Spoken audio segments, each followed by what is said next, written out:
En réalité, lorsque l'économie montre des signes de surchauffe, il est indispensable d'adopter une position plus ferme. Patrick Reid, fondateur de The Adamus Principle.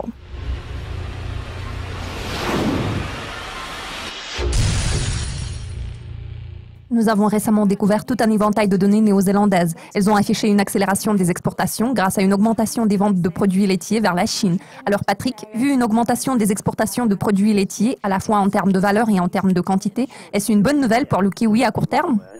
Oui, en général, il semblerait que l'alignement des planètes ait été plutôt favorable à la force du dollar néo-zélandais. Premièrement, la livre sterling a été fragilisée davantage par les problèmes internes au sein du Parti conservateur britannique. David Davis a récemment dû faire face à des critiques acerbes. L'ancien directeur de la campagne pro-Brexit a déclaré que Davis était stupide, paresseux et narcissique. N'oublions pas qu'il s'agit de la personne qui doit mener toutes les négociations avec l'UE. Deuxièmement, la faiblesse générale du dollar américain a exercé une incidence positive sur le kiwi.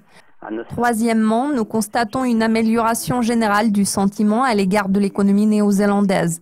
Tous ces facteurs ont fourni du soutien au dollar néo-zélandais.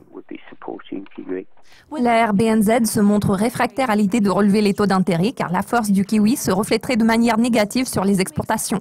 Comment cela affectera-t-il la paire sterling-kiwi à moyen terme ? Il est à noter que les responsables des banques centrales aiment beaucoup mettre l'économie sous pression. Selon eux, de telles mesures peuvent se révéler efficaces. Je pense que si vous posez cette question à Draghi ou à Kuroda, ils vous le confirmeront. En réalité, lorsque l'économie montre des signes de surchauffe, il est indispensable d'adopter une position plus ferme. La production industrielle britannique a augmenté au rythme le plus rapide depuis 1995. Les craintes relatives au Brexit sont-elles en train de s'apaiser, vu les perspectives optimistes du secteur manufacturier ? Le marché se focalise entièrement sur l'avancement des négociations. Pour l'instant, nous ne voyons pas beaucoup de progrès à cet égard. Il semblerait que les participants au marché veuillent que David Davis subisse un échec dans ces négociations. Les priorités établies par la première ministre britannique ne semblent plus réalistes. Les éléments cruciaux de ces négociations n'ont pas encore été abordés. À vrai dire, cela me fait penser à une photo très symbolique sur laquelle Michel Barnier est en train de préparer une équipe de négociateurs européens. Sur la même photo, David Davis ne fait que sourire à l'équipe britannique. J'ai l'impression que M. Davis se dit qu'il y a de gros nuages gris qui se dessinent à l'horizon, mais son sourire pourra les chasser. Nombreux sont les participants au marché qui ont la même impression.